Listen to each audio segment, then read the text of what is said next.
Magalak ka, Birheng mahal, ikaw ang inang nagsilang sa araw ng katarungan. Hallelujah, Hallelujah, Hallelujah,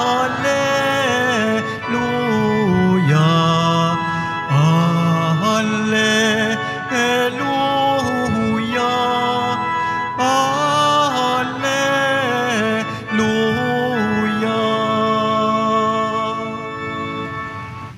Sumainyo ang Panginoon. At sumaiyo rin. Ang mabuting balita ng Panginoon ayon kay San Mateo. Papuri sa iyo, Panginoon. Ganito ang pagkapanganak kay Hesukristo. Si Maria na kanyang ina at si Jose ay nakatakda ng pakasal. Ngunit bago sila nakasal, si Maria ay natagpo ang nagdadalang tao. Ito'y sa pamamagitan ng Espiritu Santo. Isang taong matuwid itong si Jose na kanyang magiging asawa. Ngunit ayaw niyang mapahiya si Maria. Kaya ipinasya niyang hiwalayan ito ng lihim. Samantalang iniisip ni Jose ito, napakita sa kanya sa panaginip ang isang anghel ng Panginoon. Sabi nito sa kanya, Jose, anak ni David, huwag kang matakot na tuluyang pakasalan si Maria, sapagkat siya'y naglihi sa pamamagitan ng Espiritu Santo.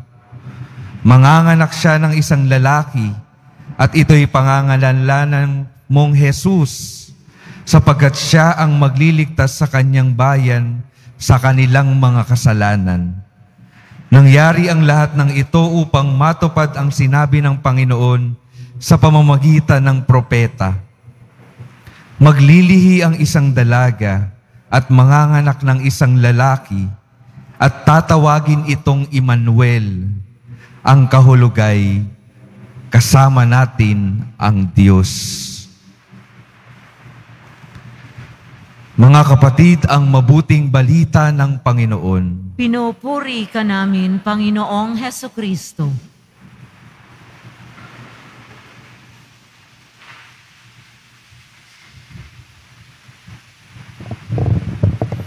Magandang umaga po sa inyong lahat at maligayang pagdating sa tahanan ng ating mahal na pong Jesus Nazareno.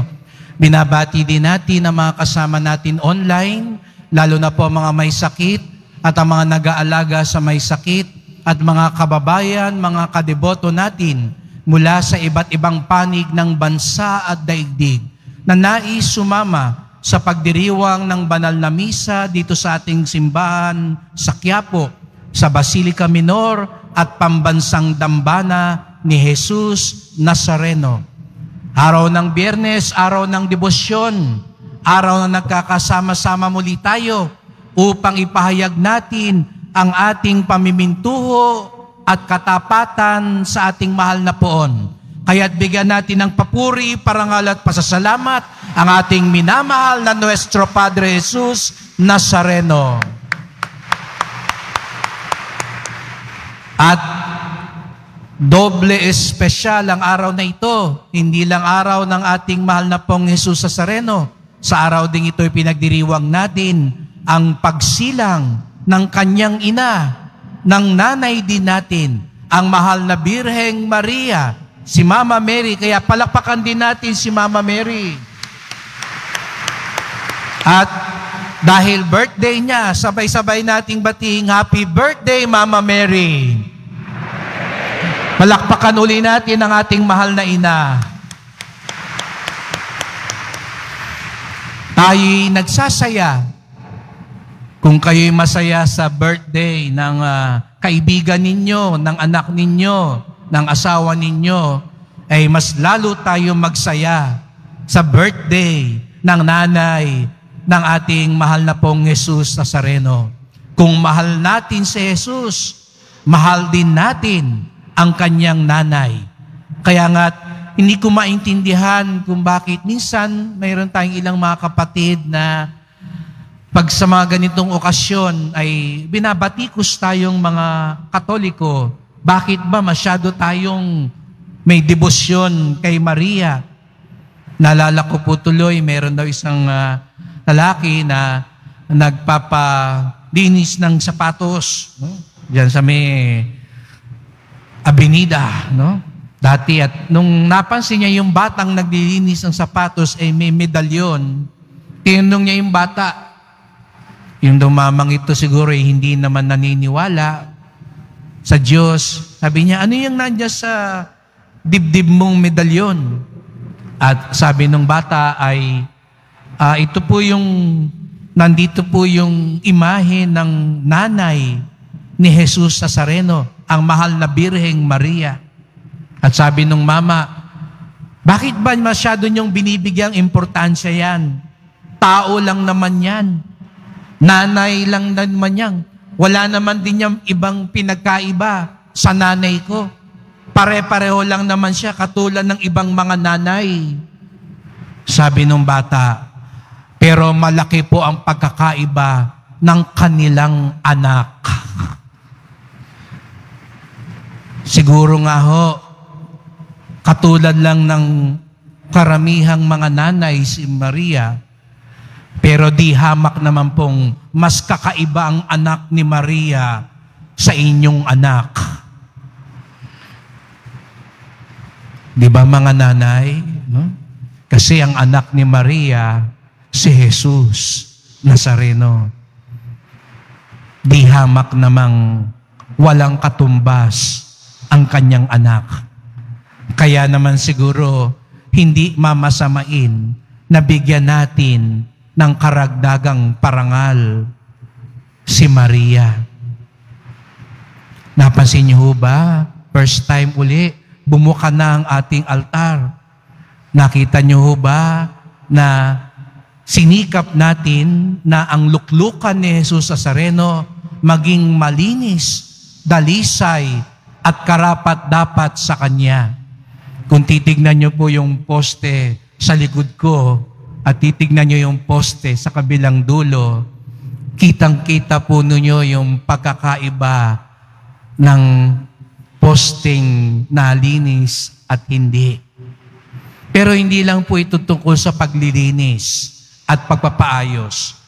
Dahil gaya nga ng sabi ko, dahil luklukan ni Jesus Nazareno mahal na mahal natin, dapat maging malinis, dalisay, at karapat-dapat sa Kanya. Amen? Ang nagsasabing dapat, dalisay, at karapat-dapat, kagalang-galang, at karangal-rangal ang luklukan ni Jesus Nazareno, pumalakpak ng mas malakas.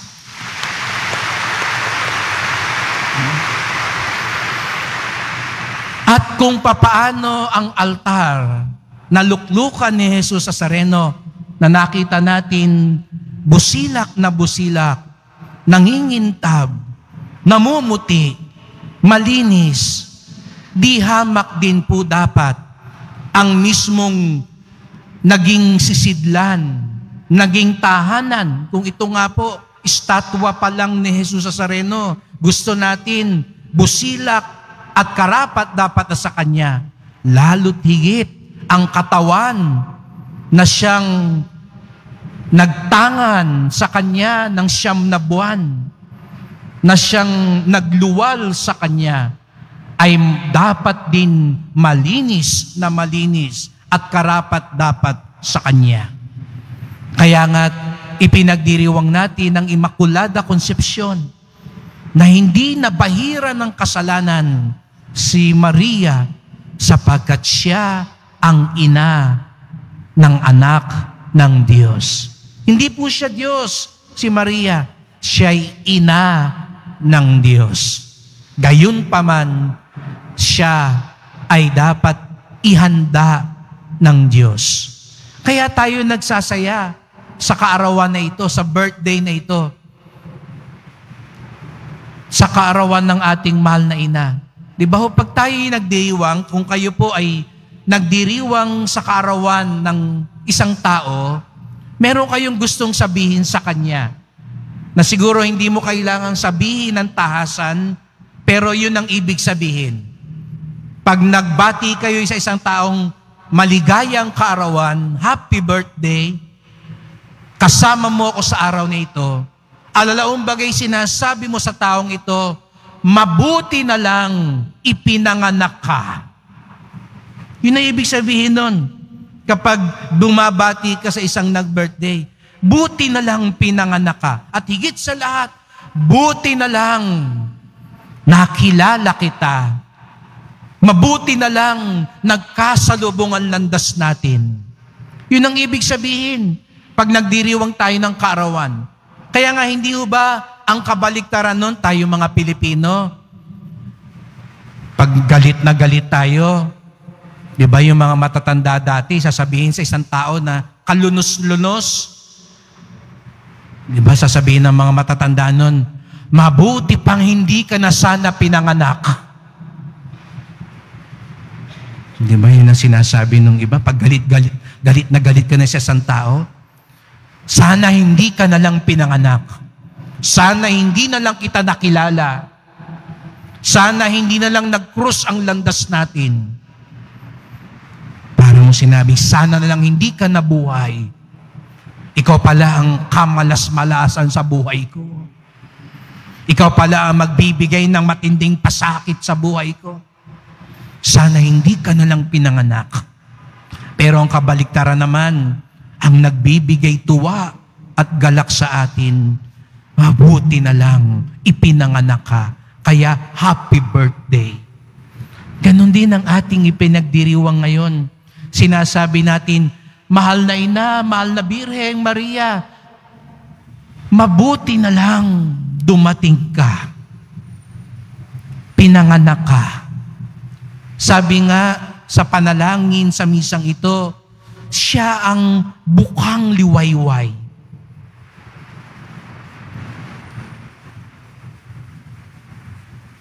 Marami sa inyo ang nakakaranas ng bukang liwayway. Dahil alam ko, marami sa inyo, nung umalis sa bahay, bago pumunta rito sa Quiapo, madilim pa. Dahil marami sa inyo, malayo pa ang pinanggalingan. Father Ali, galing pa hong Kainta.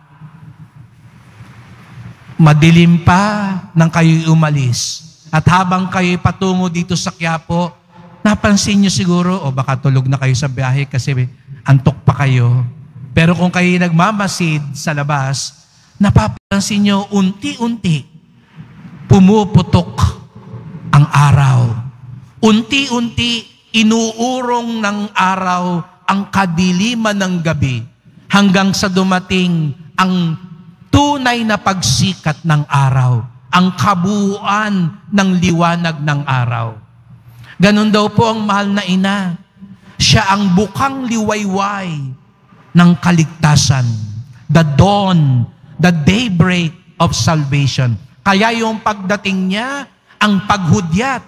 Dahil si Jesus Nazareno, ang araw ng katarungan. Sabi nga ni Propeta Mika, sa unang pagbasa, ang hudyat. Kaya nga siya the Son of Justice.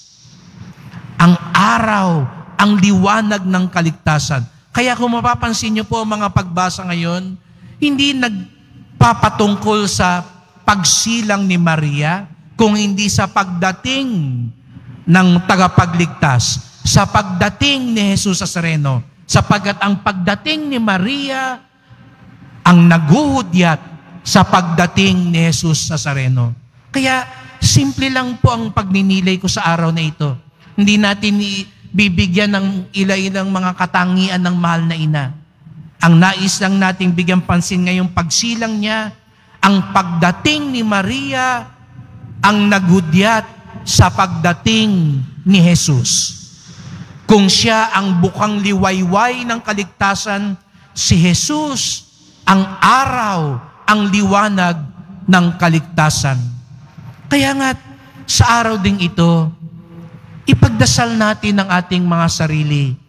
Hindi man tayo kasing ganap ni Maria.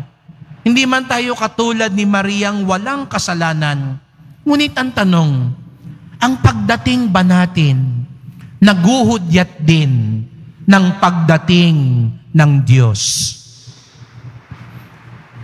Mamaya pag uwi mo, dumating ka na. Ano kaya ang pakiramdam ng mga kasama mo sa bahay? Ay, dumating na siya. Masaya ba sila? Ay, dumating na siya. Dumating na si nanay. Dumating na si ate. Dumating na si kuya. Mamaya pagpasok mo sa opisina, yung mga kaopisina mo ba? Magkakalabitan at matutuwa, dumating na si sir.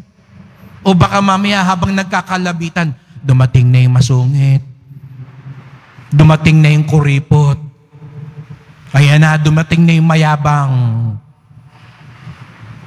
Sa totoo lang, ang pagdating ba natin ay naghuhudyat din ng pagdating ni Jesus Nazareno.